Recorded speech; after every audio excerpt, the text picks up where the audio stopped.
2024 calendar വർഷം Malayali wicketkeeper batter Sanju സാംസണെ സംബന്ധിച്ചിടത്തോളം കരിയർ മാറ്റിമറിക്കപ്പെട്ട വർഷമാണ്. ഇന്ത്യക്ക് വേണ്ടി താരത്തിന്റെ ഏറ്റവും മികച്ച പ്രകടനം പിറന്നതും ഈ വർഷം തന്നെയാണ്. T20യിൽ ഈ വർഷം അവസാനം കളിച്ച 5 ഇന്നിംഗ്സുകളിൽ 3 തവണയാണ് സഞ്ജു 3 അക്കം കണ്ടത്. ഇതോടെ T20 ടീമിന്റെ ഓപ്പണിംഗിൽ സ്ഥാനമുറപ്പിക്കാനും ഈ 30-കാരനായി. 2024 മിന്നും ഫോം 2025 തുടരുകയാണ് സഞ്ജുവിന്റെ ലക്ഷ്യം. അടുത്ത വർഷം ഇന്ത്യക്ക് മുന്നിലുള്ള ആദ്യ പ്രധാന ടൂർണമെന്റ് ICC ചാമ്പ്യൻസ് ട്രോഫിയാണ്. സമീപകാലത്തെ ഫോം കണക്കിലെടുക്കുമ്പോൾ സഞ്ജുവിനെ ചാമ്പ്യൻസ് ട്രോഫി ടീമിലേക്ക് ഇന്ത്യ പരിഗണിക്കണമെന്ന ആവശ്യം ക്രിക്കറ്റ് ലോകത്ത് ശക്തമാണ്.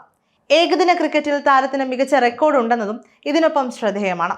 എന്നാൽ സമീപകാല ഫോമിന്റെ അടിസ്ഥാനത്തിൽ ചാമ്പ്യൻസ് ട്രോഫി സ്ക്വാഡിൽ ഇടം ലഭിച്ചാലും സഞ്ജു പ്ലേയിങ് 11ലേക്ക് എത്താനുള്ള സാധ്യത വളരെ കുറവാണ് എന്നതാണ് വാസ്തവം. അന്താരാഷ്ട്ര T20യിൽ സഞ്ജുവിന്റെ കരിയർ മാറിമറിയുന്നത് ഓപ്പണിംഗിലേക്ക് വന്നതോടെയാണ്.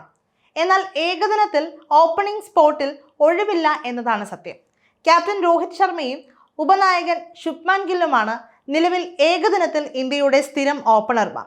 ഇവർ തന്നെ ചാമ്പ്യൻസ് ട്രോഫിയിലും ഇന്ത്യൻ ബാറ്റിംഗ് ഓപ്പൺ ചെയ്യും. യശസ്വി ജയ്സ്വാൾ ബാക്കപ്പ് ഓപ്പണറായും ചാമ്പ്യൻസ് ട്രോഫി ടീമിൽ ഇടം പിടിക്കുമെന്ന് ഏറെക്കുറെ ഉറപ്പാണ്.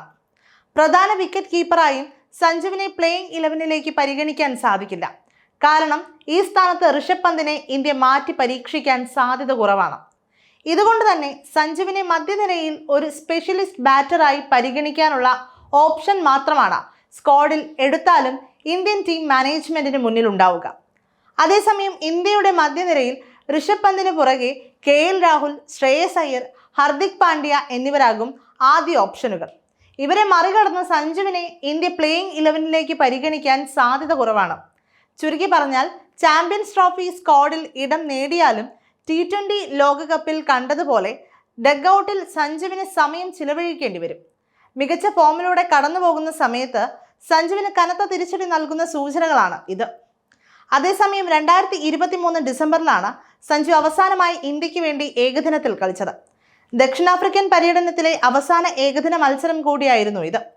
ഈ കളിയിൽ സെഞ്ചുറി നേടി ടീം ഇന്ത്യയുടെ വിജയശില്പിയാവാനും സഞ്ജുവിന് കഴിഞ്ഞിരുന്നു. എന്നാൽ ഇതിനുശേഷം ഇന്ത്യയുടെ ഏകദിന ടീമിലേക്ക് സഞ്ജു പരിഗണിക്കപ്പെട്ടിട്ടില്ല എന്നതാണ് ശ്രദ്ധേയം. ഇതുവരെ 16 ഏകദിന മത്സരങ്ങളിലാണ് സഞ്ജു ഇന്ത്യൻ ജേഴ്സി അണിഞ്ഞത്. ഇതിൽ 14 ഇന്നിംഗ്സുകളിൽ ബാറ്റ് ചെയ്ത സഞ്ജു 56.68 ബാറ്റിംഗ് ശരാശരിയിൽ 510 റൺസ് സ്കോർ ചെയ്തിട്ടുണ്ട്. 99.61 എന്ന മികച്ച ബാറ്റിംഗ് സ്ട്രൈക്ക് റേറ്റാണ് ഏകദിനത്തിൽ ഈ മലയാളി താരത്തിനുള്ളത്. ഒരു സെഞ്ചുറിയും 3 അർദ്ധ സെഞ്ചുറികളും അടക്കമാണിത്.